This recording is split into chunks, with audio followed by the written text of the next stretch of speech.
event.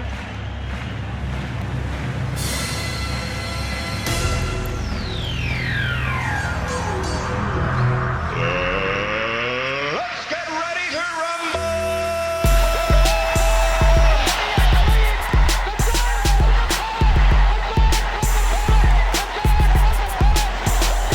This one by Mattingly. Oh, hang on to the roof.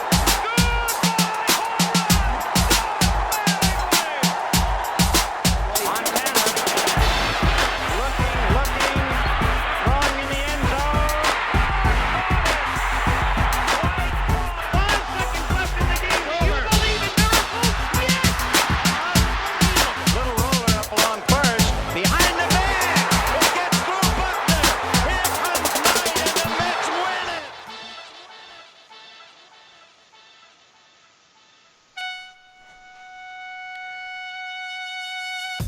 Yes, welcome back at Sports and Sorts, live on a Friday morning at around 10-ish. And that ish can be very, very ish-like today because it is 10:38. We have some great stuff to talk about today. We're going to be talking about Kaepernick. He says he's ready, still ready to play, working out, getting swole.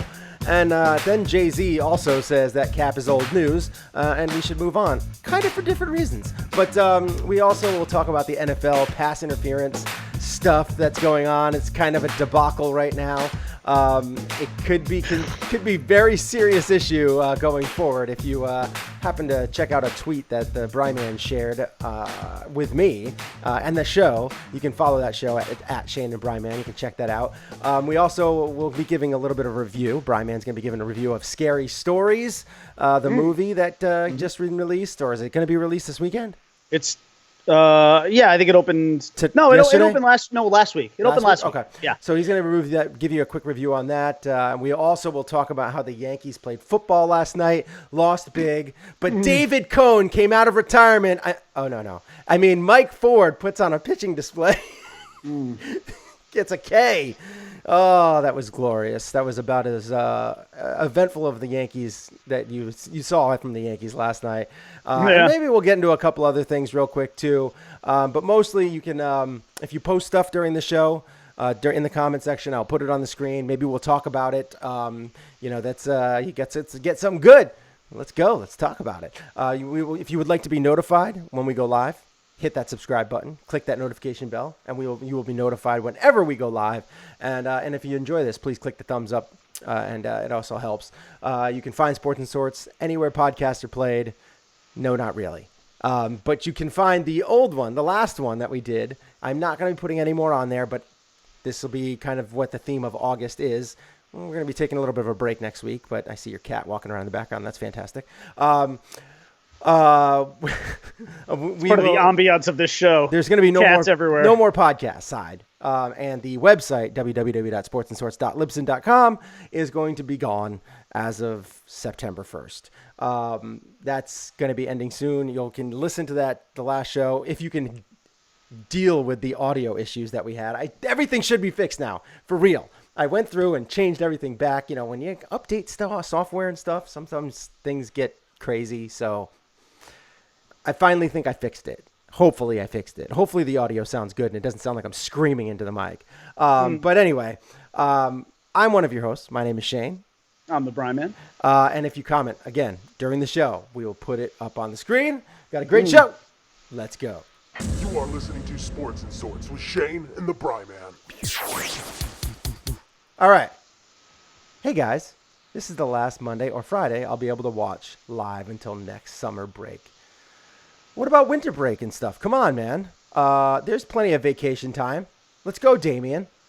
Step up your skills. Or whatever. It's fine. We understand. Everybody's got work. You got to work sometimes.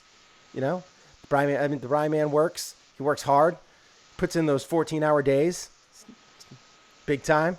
I work hard because I'm going on vacation. I played golf yesterday. It's rough. Cam played golf yesterday with me. I saw some more highlights. Here, watch this. Ready? I might even be able to put this up there. Hold on. Ready? Let's see if I can do this. Here it is.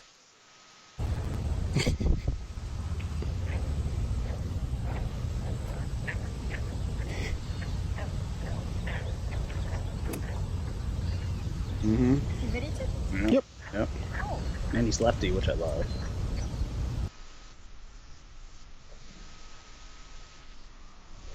Practice swing. Nice. Boom. Yeah, it's good. It's good stuff. Look at this slow-mo. Oh, my God. I can't even hit a ball that well. It's really embarrassing. Because I saw you said his score was like, what, 112? Oh, my God. He would act. This is why I'm not going to golf with you. Because I can't go out there and be beat by like an 11-year-old. It's embarrassing.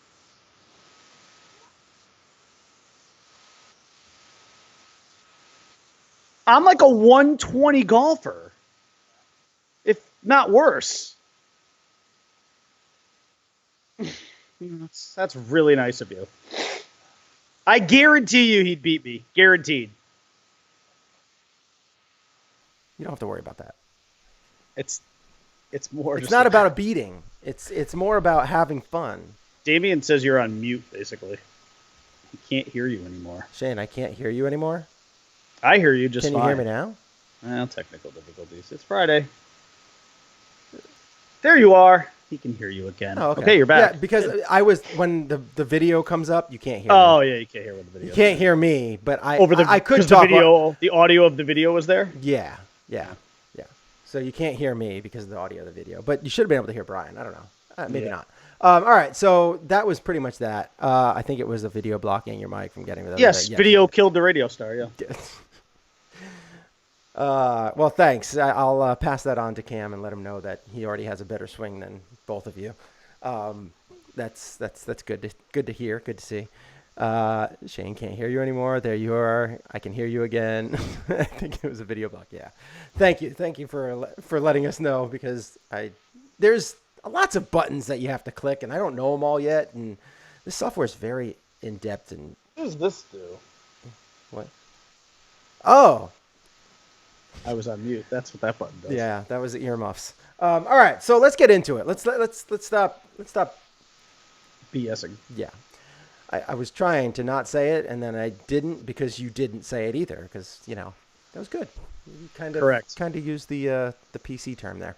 All right, so Kaepernick says he's ready to play football, working out. I think TMZ or somebody reported it or something like that. He's out there getting swole, getting jacked. And they have things like AJ McCarron, who just is the backup quarterback for like the Texans. He got hurt. The problem is, nobody wants to sign Kaepernick because he's going to cost them millions of dollars, because he's not going to sign for like $500,000. Correct. And then on top of that, he's going to cause such a controversy in a locker room because, he was so good when he played back in the day. Well, he really wasn't. He really wasn't. So you're more just like putting him out there to like try and sell tickets or have people boycott your stadium. I mean, he's such a controversial person. I don't know. He needs to just kind of go away as far as football stuff goes. And I feel like we're beating a dead horse here, because I know I've said this many times on the program, but let's say it again. Why not? There's a couple things. One, and I will say this until the cows come home. If the guy was good enough. You have cows? Well, close, but not actually in our yard, but very close by. Yes. Sometimes you can smell it in the morning. If the guy was good enough, he would be on a team regardless of the kneeling, regardless of the message, regardless of anything. Because as we have seen in the NFL, talent trumps all, and it always does, and unfortunately it always will. See Tyreek Hill, for example. If you are good at this game, you will be employed. And I'm not even talking like, I don't even mean that Colin Kaepernick needs to be Aaron Rodgers good, or Tom Brady good, or Drew Brees good. He could be Cam Newton, Matt Ryan good. He would be gainfully employed in the NFL, and he would be a starter in the NFL if he was that productive. There's no question about it. The bottom line is he's not. He had a good little run when Jim Harbaugh was his coach. Yeah. When Jim Harbaugh left for college, to go back to college, to go coach Michigan, Colin Kaepernick fell off a cliff, productivity-wise. He was not the same guy. And he is not recaptured that. And then, of course, he was released, and he hasn't been able to get a job since. In almost every sport out there, talent, if you have the talent, you're going to get second and third and fourth opportunities. Always. At least second and third opportunities. At least. I guarantee you, if Ray Rice had still been in his 20s when that video surfaced of him dragging his girlfriend into an elevator, he'd still be employed. As bad as that video was. That was bad. Still be employed. That's that's about as extreme as you could get. And that was really that was about brutal. Yeah. That was really awful. Because the other thing is too is like I don't even know what turned out with that whole thing. But I would assume it had to do with jail time. And I don't recall. I mean that was the other one is Kareem Hunt. That's another good example. There's video of him hitting a woman in a hotel. He got cut immediately and signed immediately, and he will be playing after, 6 games this year? Yeah. So the point is, in the NFL, if you have talent, you will be employed. Mm-hmm. It's that simple. If Colin Kaepernick was that good, he'd be employed. But now and you mentioned them, there are other things working against him too. Not just the distraction and the kneeling and all that stuff. He wants to come in with, at the very least, an opportunity to start. Yeah. So he wants to be a starter. That's not going to happen. If he would say, listen, I'm willing to be a backup. I'll take backup pay. I just want to get back in the league. Great. But he's not. No. He's made it very clear. He has turned down contracts. Yeah. He's already turned down contracts. Yeah. And he's basically saying, he's like, I'm a starter. Like, that's what he wants to say. I'm a starter. And I'm a starter in this league, and that's it. I need to... I can put up my, I can show on my skill set, but I need starter money. Like he doesn't want to, he doesn't even really need starter money, but he wants like millions of dollars, and he is not worth that. Because especially since he hasn't, what has it been? Almost 3 years since he's threw a football professionally? Yeah. And here's the thing. I think Colin Kaepernick looks at himself as a brand now. Yeah, and I think he thinks that, and listen, to some extent, he's right. It's not as big of a brand as Jay-Z. Which we'll get to. But I think Kaepernick probably thinks that there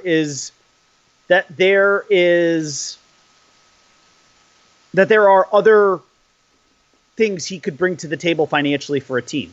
So he probably feels like, well, if some team signs me, you're going to have a big boost in jersey sales. Mm-hmm. You're going to get a lot of attention drawn to you. You'll be nationally, your team might be more nationally broadcast than it would normally be. I mean, who knows? I'm sure he thinks that there's People a lot of intangibles that come with him. Picks. Yeah, maybe. But you know what? The bottom line, if the guy was better, he'd be employed. I stand by that. It's just a fact. If he was good, and again, Cam Newton, Matt Ryan, good. He's employed. He's employed and he's starting because those are both very good. Those are two former NFL MVPs right there. Yeah, those are two former NFL MVPs. If he was obviously, even if he's like Andy Dalton, good. Like Andy Dalton's an average quarterback.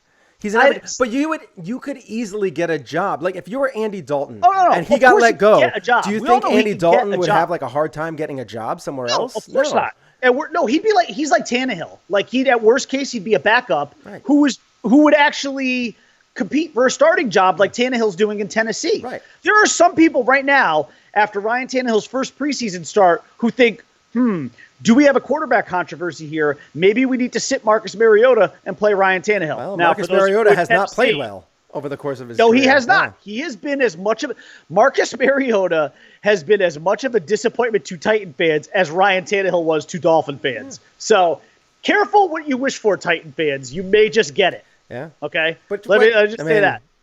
Mediocrity is mediocrity. Who cares? It is, right. No matter which way you get it, a more mobile quarterback or a less mobile quarterback. If you have to choose between Marcus Mariota and Ryan Tannehill, you're dealing with what is the lesser of two mediocres, basically. That's what you're fighting over. So, and I wanted Mariota to be good. I really did. So did I really wanted him to be good. He seemed like he had all the skill set, but Nope. I thought it was all going to come together. It just has not. It just hasn't happened on this level. No. It just hasn't happened. All right, so let's speaking of Kaepernick and his brand and all that stuff, let's get into Jay-Z, because basically Jay-Z came out and basically said that Kaepernick is old news, and the whole thing around like the kneeling and stuff like that is it's been done. Okay, let's move on. We know what the problem is. Let's fix the problem. Yeah. And he's going to come in with Goodell, I think, and fix the problem. Like I was reading this story this morning. This story, all the publications that I kind of read, they seemed confused while writing it. And so, which made me confused, and I'm not sure exactly where I fall on it, because I can't really get a good handle on what the issue is, except or for the what fact it is that they're doing. It's except for the fact that Jay-Z seems to be just trying to like push Kaepernick aside, where he was kind of against the NFL, being like, you know, and I think one of his lyrics, kind of in one of his songs was kind of like. I don't need the Super Bowl. The Super Bowl needs me because like I'm not a businessman. I'm a business man. So like that was kind of a snub at the NFL, but at the same time now he's trying to work hand in hand with them and grow his brand even bigger. This whole thing is just This has Jay-Z money grab written all over it. That's all it does. I'm kind of like, yeah, whatever. I'm done with Kaepernick. I don't need to know about this stuff. Like, who cares? Fix the problem, which is, all the issues with like, Black Lives Matter and All Lives Matter, all that stuff. Yeah, fix that problem.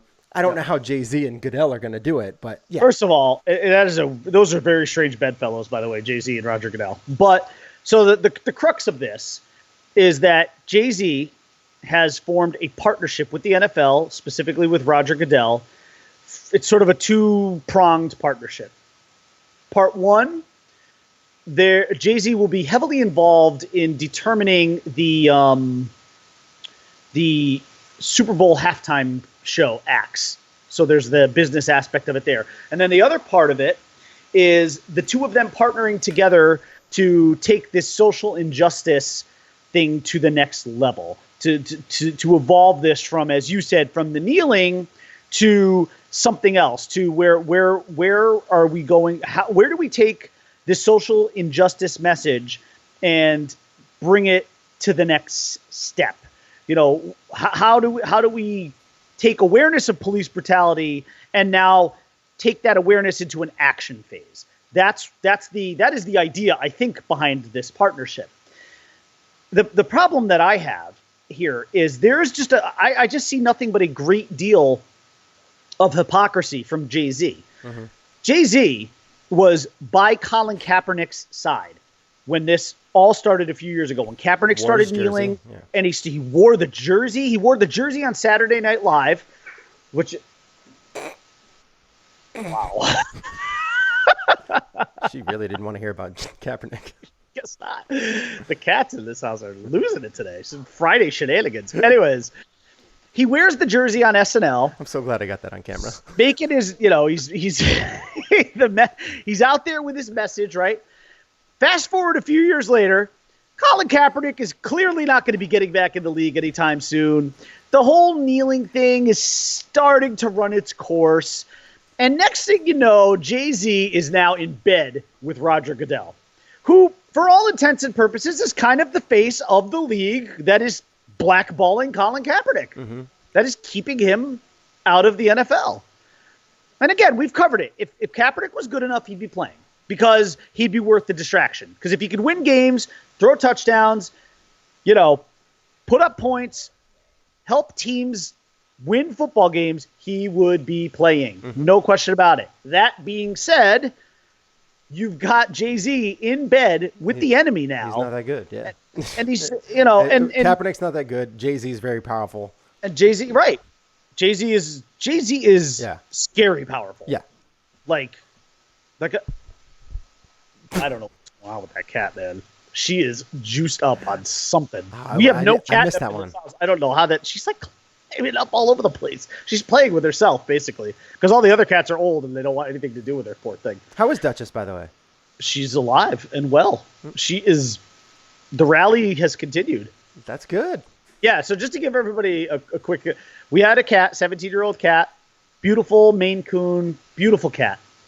we had made the decision on Monday, this past Monday, to put her down because, one, she's old AF, and two, she had stopped eating over the past weekend. And we said, okay, it's time. The one thing about cats, you have cats, you have dogs like I do. The one thing with pets is they usually tell you when it's time. Mm-hmm. They give you a pretty good indication.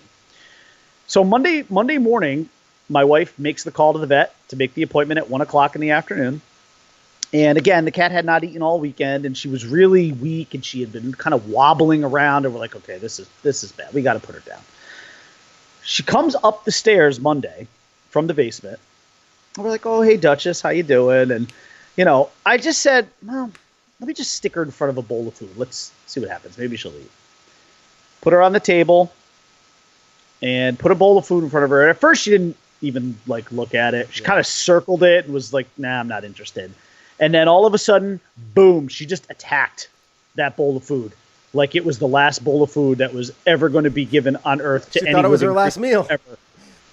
And and from then on, she has been eating and drinking and hopping up on the table. I came down this morning. She was already on the table waiting for her food, waiting for her wet food every morning for the past few days. I'm telling you, those desert creatures, man, that's where they started from. They were desert creatures, and now, and they could withstand anything. They could withstand like a nuclear holocaust. I don't know. They literally survive. Like they figure out ways to just live.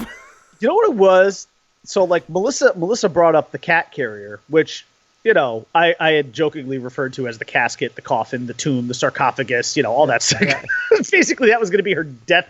That was going to be her the death transport. Yeah. And her hearse over on the way to freaking the vet. Yeah.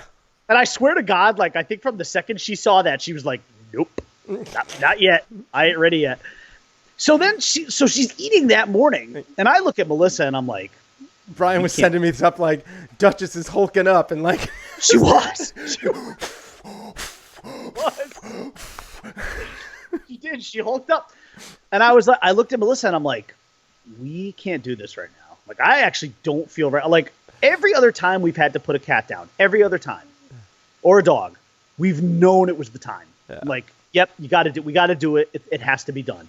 This time I was like, we cannot do this. I'm like, I'm calling the vet and canceling this. And she's like, okay. So, and then ever since then, dude, she's eating and drinking like normal. Yeah. And she's not wobbling around walking anymore. She walks slow. She's 17. She's nourished again. She decided to start eating and was able to get some strength back in her. But that is honestly, in all of my years of pet ownership, I have not seen this before. Oh. I have not seen a rebound like this. My cat's been on death's door 3 separate times. Yeah. And to the point of twice where the vet basically said, yeah, I think this is it. She's probably going to die. She's not doing well. Here are some drops. There's no way that this is going to work. There's a 2% chance, but might as well try it. Right. Did the drops for a few days, and she was like a 7-year-old. She's 19. Yeah. She was acting like a 7-year-old again, jumping around, having fun, doing all that kind of stuff. It's just these creatures, these cats, they just figure out ways to live. They are survivors. There was, my family had a cat that, this is horrific. So occasionally they didn't really know this until after the fact, but the cat used to like to sleep on top of the garage door.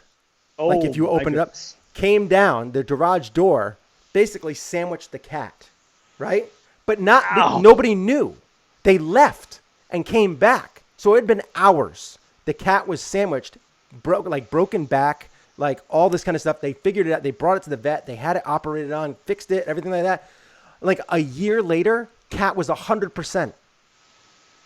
100%. Back and walking around normally and running and having and lived several years. Yeah.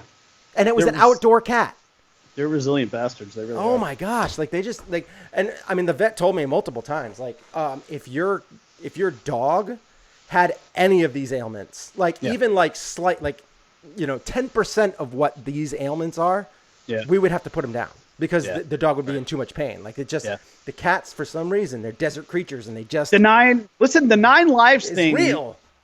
Well, I mean that they came up with that for a reason. Yeah. I mean they really did. They do seem to bounce back, and I this one I've never really seen though. Like we've never had a situation where we actually made the appointment to put the animal down that day, and then that day have the cat say, "Not today, mother." Like that's the first time I've ever seen anything like that. That was a great sensor.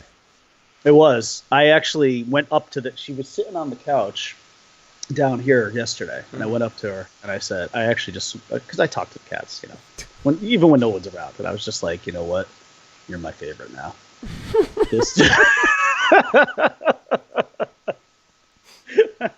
Just for pulling this Houdini act off, like just the will to live for whatever reason, and she looks terrible. Well, let me tell you something, brother. She hulked up, man.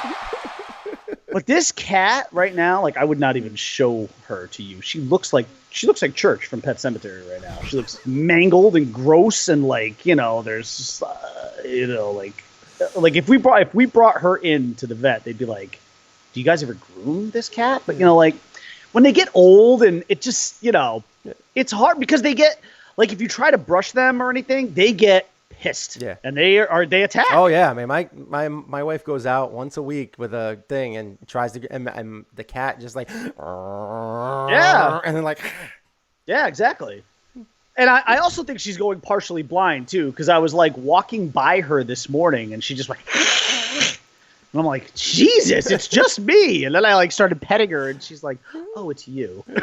The one who saved me. Yeah. I actually said that to her. You like, came in front of Melissa. I'm like, what are you hissing at me for? I'm like, you're still alive because of me right now. The other one wanted to put your ass down. What are you hissing at? Walk by the cat. So, little children, what have we learned, if nothing else? That homie don't play that! Very good. Homie, don't play that. At any rate, though. I can't wait to get back to the homie to clown. Yeah. Patrick Mahomes, baby. I know. Your man. Yeah. Anyways, going back to I think we've covered the Jay-Z thing, though. But like I said, it's just a very, in terms of what Jay-Z did. And so there was also this story that I read. There was sort of a source that said that it was not a pleasant conversation, because I guess Jay-Z and Colin Kaepernick had a conversation after this happened. And it apparently was not a pleasant conversation. It's a bold strategy, Cotton. Let's see if it pays off for him. All right, so we've kind of gotten all that done. We've talked about Jay-Z, the Kaepernick, all that kind of stuff. It's fine.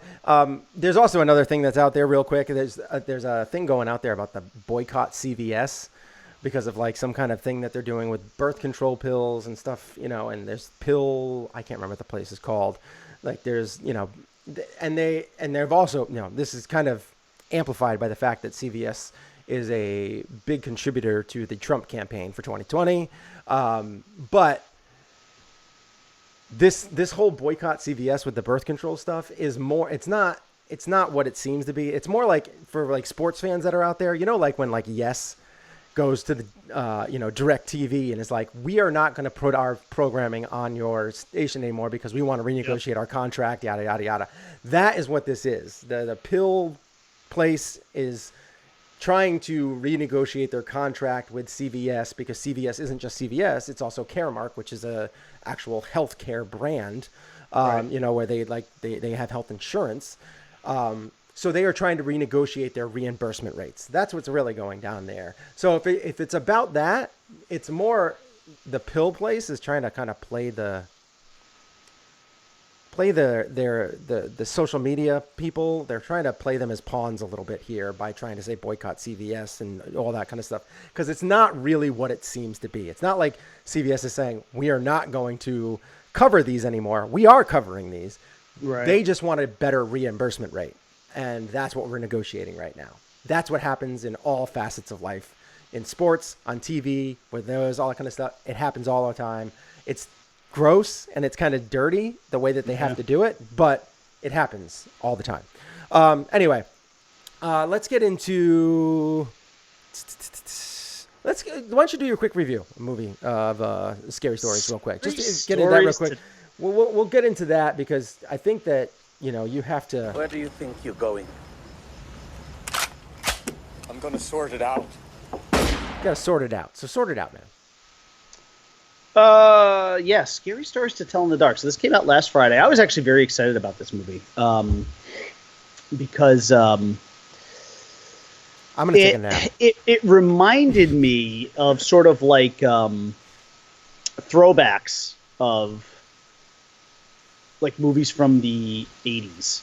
And even things like Creepshow and sort of like Tales from the Crypt, because what it was basically a series of, it all played into a bigger story, but it was a series of individual horror stories as part of this one overall story. So that in and of itself kind of reminded me of sort of that throwback stuff, like I said, like Tales from the Crypt and things like that. And what I liked about it too was that if look, you've seen enough horror movies probably to know that, especially nowadays, horror movies rely way too much on blood and gore, and it just gets a little out of control. I'm not saying that it doesn't work or it can't be effective, but sometimes I feel like movie makers, especially horror movie makers, feel like we are so desensitized to it that we won't react or respond or get out of our seats unless you unless you kind of go even more overboard than maybe you did in the past in terms of gore and, that kind of stuff. And this movie did not need that kind of element in order to succeed. And that also reminded me of sort of like 80s stuff because, again, it was like, horror movies in the 80s and they were kind of more built on anticipation and stuff like that. And this movie, I think, kind of went a little more in that direction. Like it was more concerned with the story as opposed to how the person was killed. I enjoyed it. It was not great by any stretch, but I did enjoy it because it sort of did remind me. It did sort of remind me of past like horror kind of like a throwback horror genre, to be honest.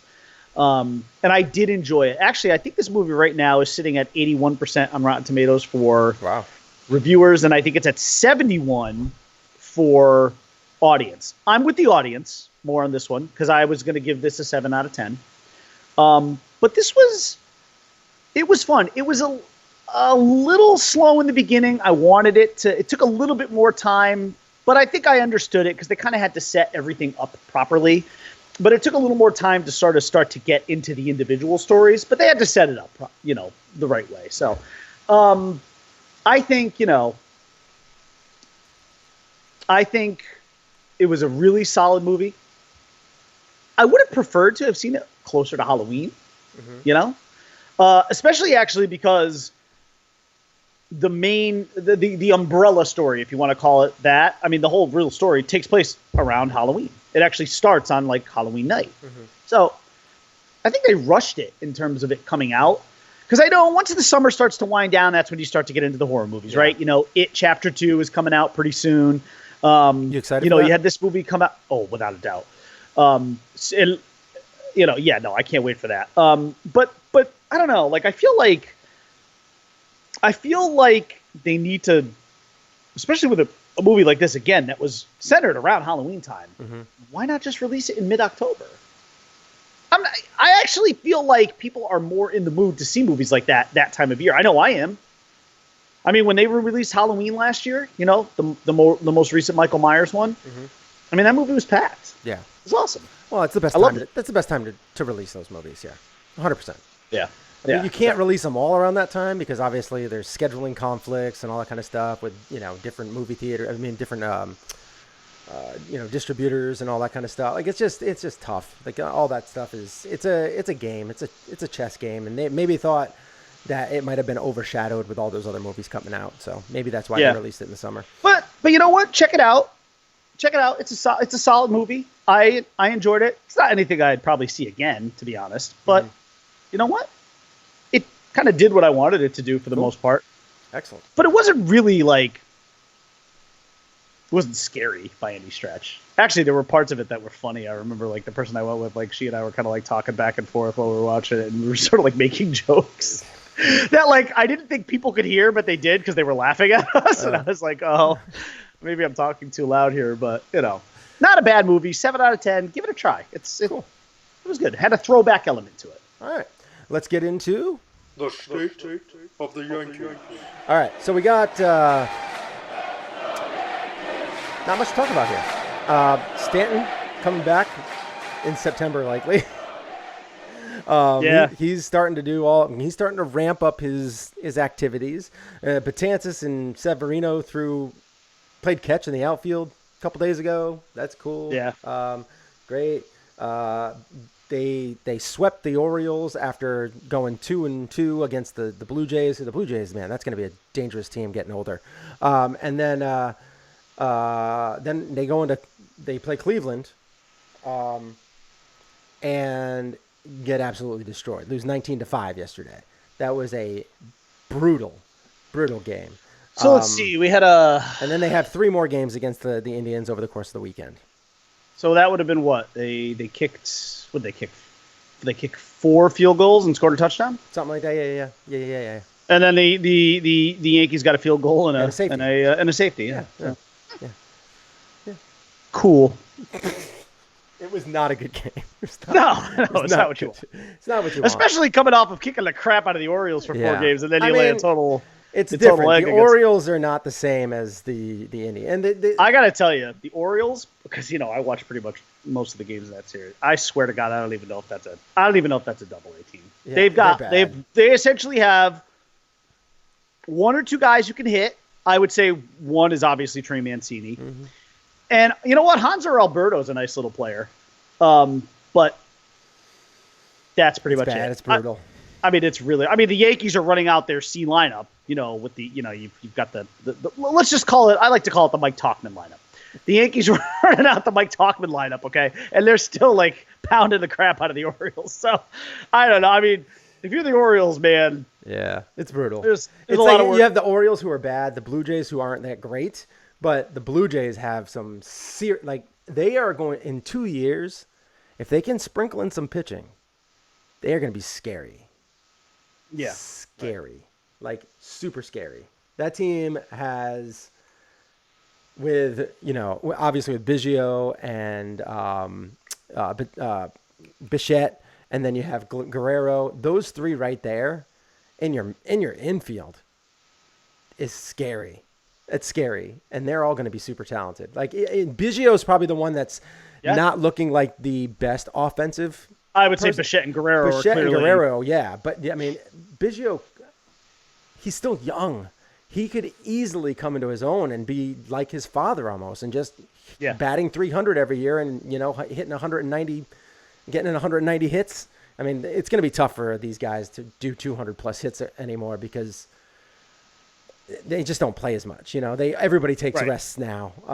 So it's going to be more difficult. But still, he could be similar. Now, I'm not going to say he's going to be as good as his father because that's going to be tough. I mean, his father's a Hall of Famer.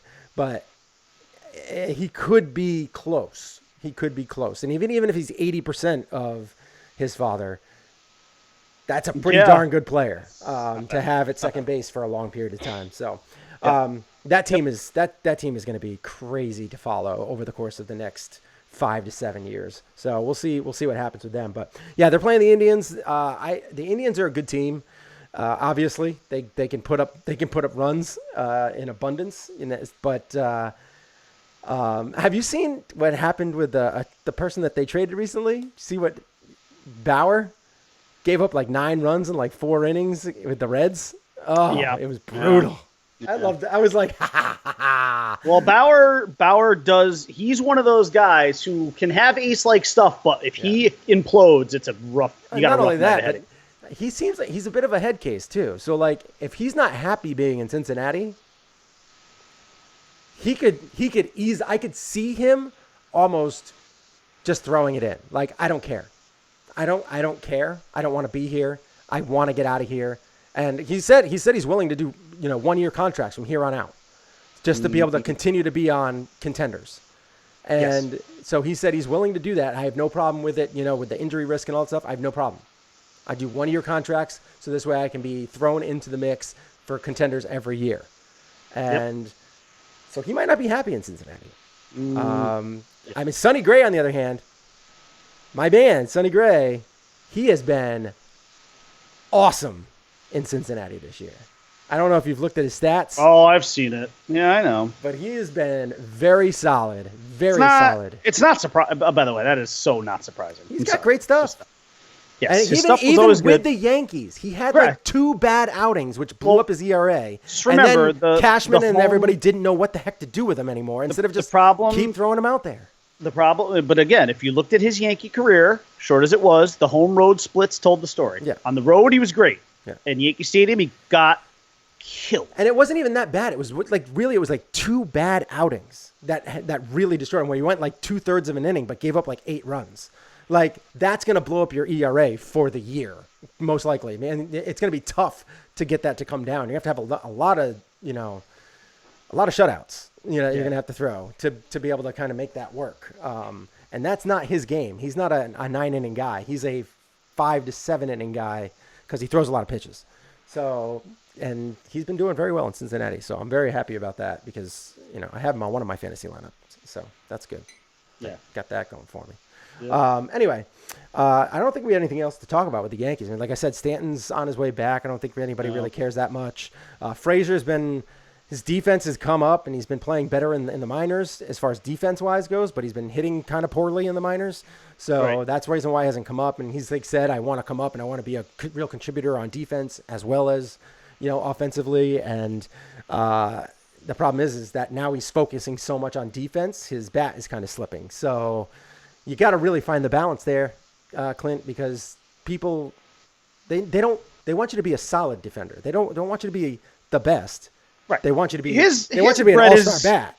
His bread's going to be buttered with his offense. Yes. Yeah. I mean, that's and I think he's having a hard time with that right now because he had a very bad showing on defense this year. Listen, I think what's going on is he's just having a hard time mentally in general because he's looking at all these guys. The injuries keep piling up for the Yankees, and all these guys keep getting called up from SWB, and none of them are playing better defense, and Tauchman was dropping bombs recently. I mean, would he have like 6 home runs in a week or something like that? Yeah. I mean, it didn't help that, you had Tauchman like leaping over fences to pull in home runs from, when they were out in Camden Yards. I mean, luckily for Cashman, this hasn't bit him in the rear because by the way, was Brian Cashman like held at gunpoint by police last week in like a case of mistaken identity or something like that? I think there might even be video out there of it. I vaguely heard the story, but I honestly didn't pay attention to it because, quite frankly, I didn't care. Joe Pacento dropping. He's sending it in sketches to the FBI to get Brian Cashman out as GM.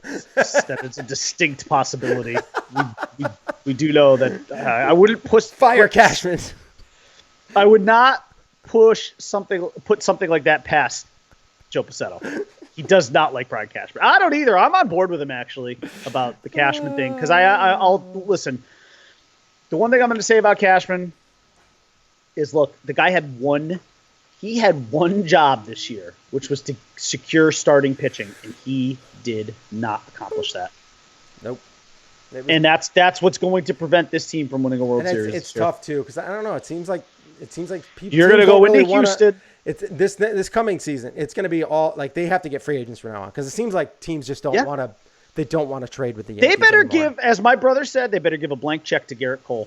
I think there has been a situation here. Like I think that the Yankees, with the way that they swindled people and got Aroldis Chapman back, got Gleyber Torres and all that kind of stuff. I think that kind of left a sour taste in the rest of the league's mouth. And now teams are like, if we're going to trade with you, we're going to get a ton, and you're going to get maybe a piece. Like, we don't want to trade with you anymore because of that kind of stuff. Like, I think that there's that, and also, obviously, the Yankees have a little bit more money than most teams to spend. So I think that teams are kind of at the point where, like, no, we're not going to help you out. Like, We're not going to do it. Even if we do get some pieces, we need an exorbitant amount of pieces. We need this clearly needs to be a win for us, for you to get a good piece from us. Like that's, and it seems like Cashman said there's no real opportunities in the trade market for me. I've tried, but there's nothing out there. And I'll give him. I will give him that, I guess, a little, because also we know that teams like to try and fleece the Yankees. That's just the way it is. Because when you find out, after this stuff passes and you hear about the names that teams were asking for from the Yankees, but clearly not asking for from other teams. I mean, look, assuming that Brian Cashman is telling the truth about the names that were being asked, and I would assume he would, because I would also think that other teams would say, well, we didn't ask for that guy. Right. I mean, because nobody wants to get slandered, right. Nobody wants to make it sound like, but those teams are going to be like, yeah, we're going to ask for more from the Yankees because we don't want to help the Yankees. Right. I want to help them. I don't want to deliver a World Series to the Yankees. First place right now, yeah. Right. They're doing great. They have one of the best records of baseball. And you know what? And if you're an opposing GM, you should be asking. System now. You should be asking the Yankees for the moon. Yeah. You should, absolutely. But without a doubt, you positively should be doing that. Mm-hmm. So. And Brian Cashman is certainly within his right to say no. I'll tell you though, a guy that I really liked was Chance Adams, and he really kind of fell off. And it's unfortunate that the Yankees couldn't capitalize on his success in the minors a couple years ago to really kind of get a new piece. But he's really fell off, and that's sad. Yeah, he did. Before we go out, can we double back to the NFL real quick so we can talk about the very scary microcosm of what could be to come this year with NFL pass interference? Yeah, yes. Sure, go ahead. Well, you know what? I'll do this for you too. Okay. Thank you. This scares me. I forgot that we didn't even talk about that. I am terrified about this. So last night, Thursday night, NFL preseason games. This was the second week of preseason. So this isn't. Week 3 is the dress rehearsal week. So next week will be the big, the big preseason game for a lot of, especially for the players who are trying to make teams and, show that they belong. It's also the dress rehearsal in terms of you get to see a lot of first team offenses versus first team defenses for at least a half and maybe even into a third quarter. Last night, week 2 preseason game between the Redskins and the Bengals. Not exactly a game you would tune into, even if you were a diehard of each of those teams. But there was a pass interference call last night that was made. Dwayne Haskins was quarterbacking for the Redskins, throws a pass out to the right where it was such blatant defensive pass interference. I mean, I can't even. I mean, if you saw the play, the defender, the corner, basically did not look back for the ball. You had the receiver going up into the air, trying to come back for the ball. And basically the defender, again, doesn't even look back, just shoves the receiver. I mean, it was absolutely blatant defensive pass interference. It wasn't even up for debate. So the flag gets thrown, right? And then they make the announcement. Mm-hmm. Pass interference. Offense, number 13. And Joe Theismann, who was broadcasting for the Redskins, goes, what? So, of course, now we have, with the NFL this year, we have the new pass interference rules in play where you can challenge a pass interference call. Mm-hmm. This was all born of the Saints game last year, where the Saints probably should have gone to a Super Bowl last year, or at least would have had a better chance to win that game if not for this call. Didn't happen, and the NFL looked at it and said, you know what, we need to look at pass interference. So, again, fast forward to yesterday. So, of course, Jay Gruden challenges the play. Mm-hmm. The referees doubled down on their stupidity by saying the call stands, the ruling is upheld, it was offensive pass interference. That doesn't make sense. know. Oh, my God, Ron, it does not make sense. I swear for the life of me, this really scares me, because if this is a microcosm of things to come in the NFL this year, we're going to be in for literally a very long season, because you're going to have people, you're going to have coaches throwing challenging flags on everything that's out there. And then one of the other big problems, of course, that you're going to have is when you do throw a challenge for something like this. It doesn't. You're not just limited to looking at that part of the play. It opens itself up to coaches looking at other parts of the play. Because one coach could say, all right, well, yeah, there was pass interference there, but also my guy was being held on this play. Look at it. And then the play could just be, it's a basically they'd replay the down. Because they would say, yes, you had offensive pass interference over here or defensive pass interference over here, but you also had holding over here. Penalties offset, replay the down. That's going to be a disaster. That is going to be an absolute cluster. And last night, again, what scares me most about last night, though, is, okay, first of all, you heinously got the call wrong on the field. You have a chance to go look at, again, hold on. I still don't know, though, how the referees looking at what they looked at threw that flag and saw anything but defensive pass interference. I don't know how the receiver was flagged. I really don't. If you have a chance to go look at this, please go look at it because it's frightening.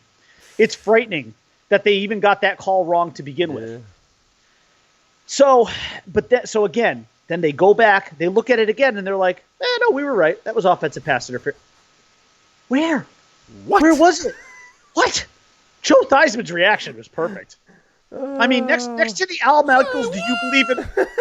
Next to the Al Michaels, do you believe in miracles call, the Joe Theismann, what? Was maybe one of the best and most real responses I've ever seen from a broadcaster in a booth after a play. I mean, it was it was just that bad of a call. And I am truly mortified for what could be to come this year in the NFL. I might have to get that clip. I mean, you really should. Oh, yes. Can you pull that as a drop, please? Because that's just tremendous. What? I mean, Joe Theismann was like, dude, I got to tell you, though, it scares me. It really does. And I hope, and this is what I said to you before we actually went live, what I hope is that this is really just nothing more than, in addition to the players, also these being, dress rehearsals for the players, I hope this is just a dress rehearsal for refs. Yeah, and I hope that some of these refs, I hope that some of these refs are actually not employed at the start of the regular season because we can't have this. But I'm telling you right now, man, this rule, I think I understand why they put the rule in place, but they have definitely screwed it up in terms of the logistics of how the rule is run because the rule allows you to look at other things, which it really shouldn't do. That shouldn't be the point. The point should be, was there this heinous call that took place? Yes, there was. Oh, wait, but I also saw this other thing over here. Yeah. That's not really what it's supposed to be. The refs missed that one, but that, I don't know. It's a slippery slope, right? Because we'll see how it goes. I mean, it is preseason still, so we have to wait and see maybe the first couple of weeks, see what happens. But if they're working out the kinks, then I'm hoping that this is just working out the kinks. I mean, it seems a little, I don't know. That was pretty bad. It's bad.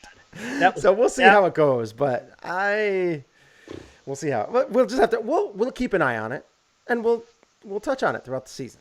The season's coming up soon, so we'll be talking about that. We'll be talking about NFL a little bit more as the season gets going. I'm excited. I'm a little excited. I'm getting a little excited about my Bills and them playing this year. So they got a pretty good team, and I'm looking to see how they make progress from last year. I know you and I will do a preview show where we will do predictions for both of our teams. That's true, yeah. Well, we usually do our preseason picks for the league. I will tell you right now, there's not going to be a difference between my prediction now and then for the Dolphins. So if you're a Dolphins fan and you're watching this, I'm going to give it to you now, and then I'll go into depth more during the actual preview. But if you expect this team to win any more than 2 games, you are out your damn mind. 2 games? Anybody can stumble into 2 games. This is a 2-14 team. I'm telling you right now, it's a 2-14 team. I have. This isn't reverse psychology. They got to beat the Patriots in Miami. That ain't happening this year. Listen, I'm telling you right now, this team is devoid of talent in a lot of areas. It's a real disaster. This might be Kaepernick? next to the Arizona Cardinals. This might be the worst offensive line I've ever seen. It's really bad. I'll save it. I'll save that juice for the preview show. Cool. But man, oh man, Dolphin we'll have fans. to do that in September. At the beginning of September. When does the season start?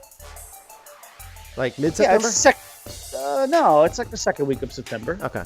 Because Ninth we'll or probably do it in the first week of September then. I mean, We'll it is. come into It's that. yeah. Oh yes. Yeah. Without a doubt. Yes. All right. So thank you very much for watching today. We appreciate those that tuned in. We have 4 people viewing right now, but we are going to be signing off in just a Really? few Why seconds. am I only seeing one? Damn it! I see one watching now. Stop it. You don't have the live feed connection like I do. Guess not. You're delayed. I only see one. Who's watching? I don't know who's watching. I just have an eye and there's a 4 next to him. Yeah, I have an eye, and there's a one. Oh, Now no, there's no eye. 3. It just says one watching now. Yeah, now I have 3. Now we're bitching about how many people are watching, so they're dropping like flies. All right, so thank you guys for watching. I hope see you guys in late May and a few times in between. Yes, we can't wait to see you, Damien. Hey, you can always comment after the fact if you get the chance to watch it. You know, maybe on your or listen to it on your commute. You know, I'm sure we're going to say something that you think is egregious, and you can try and set us straight. Hope it's not that bad. Maybe like debatable, but not egregious. I don't want to say anything egregious.